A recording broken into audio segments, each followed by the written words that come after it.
മക്കളില്ലാത്തവർക്ക് റബ്ബേ കൺകുളിർമയുള്ള മക്കളെ കൊടുക്കണേ അല്ലാ.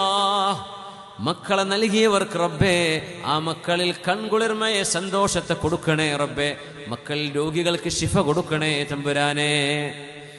മക്കളൊക്കെ ഒരു +2 ഡിഗ്രി ഒക്കെ ആകുമ്പോഴേക്കൊക്കെ ഉമ്മാർക്കും ഉപ്പാർക്കും സംസാരിക്കാൻ പേടിയാണ്. Mom stop nagging. അമ്മ ഇങ്ങനെ ഗിടുകിറ് പറഞ്ഞുകൊണ്ടിരിക്കല്ല. എന്തിന്? നിസ്കരിച്ചോ ചോദിക്കുന്നതിനായി പറയാ. അത് ഉമ്മ എന്നും ചോദിക്കും. വീട്ടുകാരി വരുമ്പോ ചോദിക്കും, മോനെ നിന്റെ കൂട്ടുകാരൊക്കെ നല്ല കൂട്ടുകാരനല്ലേ, നീ അവിടെ എവിടെയും പോയിട്ടില്ലല്ലോ. ഉമ്മ ഒന്ന് stop stop stop, I am fed up. മക്കള് പറയും, ഉമ്മ വെറുപ്പാകുന്നുണ്ടിട്ട് ഞങ്ങളെ ഉപദേശം കേട്ടിട്ട്.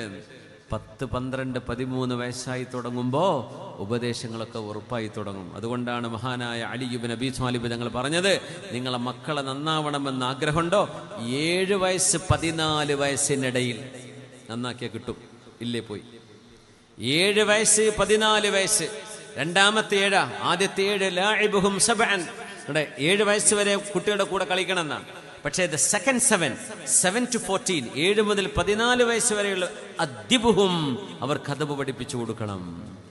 അദബ് പഠിപ്പിച്ചു കൊടുക്കാൻ വല്ല അറബി കോളേജിലും കൊണ്ടേ ചേർത്തണമെങ്കിലോ ഹിഫ്ദിന് ചേർത്തണമെങ്കിലോ പഠിക്കാൻ താല്പര്യം ഉണ്ടാവണമെങ്കിലോ ഒക്കെ 7 to 14 ഇടയിൽ ചെയ്താലേ ഫലിക്കൂ. അത് കഴിഞ്ഞാൽ പിന്നെ നോക്കിയിട്ട് കാര്യമില്ല. വസാഹിബുഹും സബ്അൻ, പിന്നെ നീ കൂട്ടുകാരനായി നടക്കണം 14 മുതൽ 21 വരെ.